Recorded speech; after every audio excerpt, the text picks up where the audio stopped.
আসসালামু আলাইকুম। আজকে আপনাদের সাথে আমরা মাখার একটা রেসিপি শেয়ার করব। ফুটপাতগুলোতে এভাবে আমরা মেখে বিক্রি করে, তো সেগুলো খেতে কিন্তু দারুণ লাগে। তো আজকে আমি ট্রাই করব ঠিক তাদের মতো করেই আমরা মাখানোটা দেখাতে। তো এর জন্য এখানে আমি 4টা আমরা ভালো করে ছিলে নিয়েছি, খোসাটা ছাড়িয়ে একটু ধুয়ে নিয়েছি। এবার একটা ছুরির সাহায্যে এরকম ছোট ছোট পিস করে কেটে নিব, একটু পাতলা করে। ভিডিওটা লক্ষ্য করলেই দেখতে পারবেন।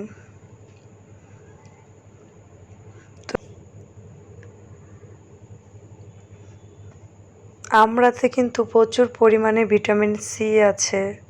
তো সিজনাল এই ফলটা কম বেশি সবারই খাওয়া দরকার। এতে করে ভিটামিন সি এর যে ঘাটতিটা আছে সেটা পূরণ হয়ে যাবে। তো এই সেম প্রসেসে বাকি আমড়াগুলোকে আমি কেটে নেব। তো কাটা হয়ে গেছে, দেখতেই পারছেন। তো এই পর্যায়ে এখন আমি এখানে হাফ চা চামচ বিট লবণ দিয়ে দিচ্ছি।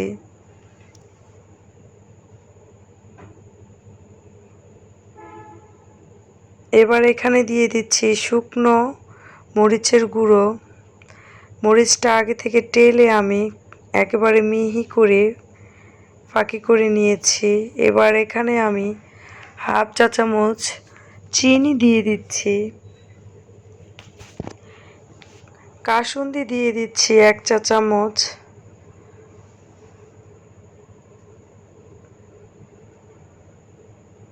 এবার এখানে দিয়ে দিচ্ছি লবণ, হাফ চা চামচের কিছুটা কম। বিট লবণ দিয়েছি তাই লবণের পরিমাণটা একটু কমই দিয়েছি। এবারে সবগুলো উপকরণ একটু ভালো করে মিক্স করে নিব।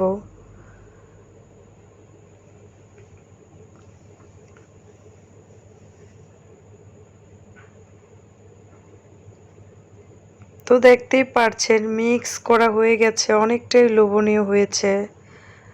তো এভাবে একবার আমরা মাখিয়ে দেখতে পারেন, খেতে কিন্তু দারুণ।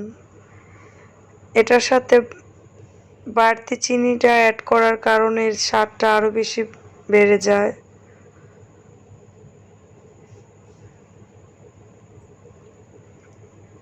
দেখতে যতটা লোভনীয় হয়েছে খেতেও কিন্তু দারুণ হয়েছে। একবার এভাবে আপনারা আমরা মাখিয়ে খেয়ে দেখতে পারেন, কেমন হয়েছে কমেন্ট করে আমাকে জানাবেন। তো আজকের মতো এখানেই বিদায় নিচ্ছি। আল্লাহ হাফেজ।